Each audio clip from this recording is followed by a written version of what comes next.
Our take on cabinets for an outdoor kitchen starts with a frame of pressure-treated 2x4s. We're attaching the boards together on edge to maximize space inside the cabinet. Countersinking 1.5-inch deep holes in the outer edges of the boards allow us to connect them with 3-inch deck screws. Your situation and location will determine the dimensions of your cabinets, but don't forget to account for the thickness of the materials that will form the outer skin of the cabinet.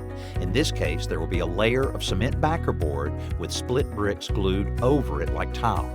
Those materials add up to 1.25 inches we need to accommodate. We're also leaving openings for doors and a gap to install the gas grill. Because of the weight of the frames, we move them into position before we add the backer board.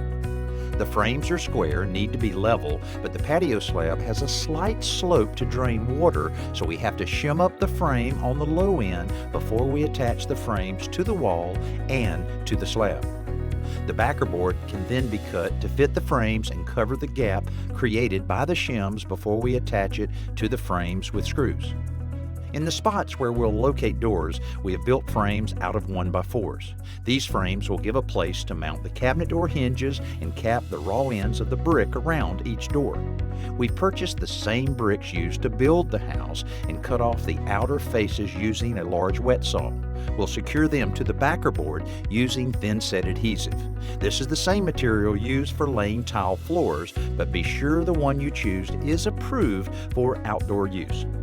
In this case, our pattern will match the running bond style of the house, and we'll start at the bottom to line up with the lowest row on the house. We're installing the thin set with a 1/4 by 1/4 inch square notch trowel, much like you would use for a tile floor.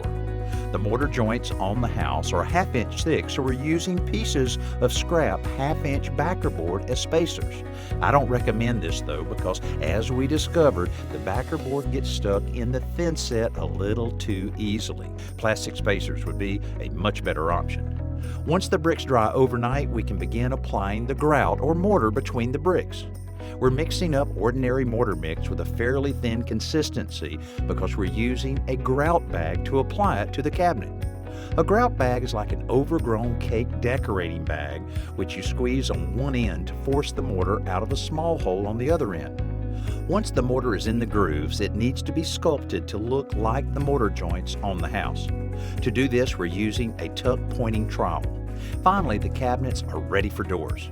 To mimic the V-groove material on the back porch ceiling, we're beveling pieces of pressure-treated 1x4 and attaching them to a piece of 1/2 inch treated plywood with exterior wood glue and brad nails. Now, once these are painted to match the house, they will be mounted on the frames around each opening to complete our outdoor cabinets.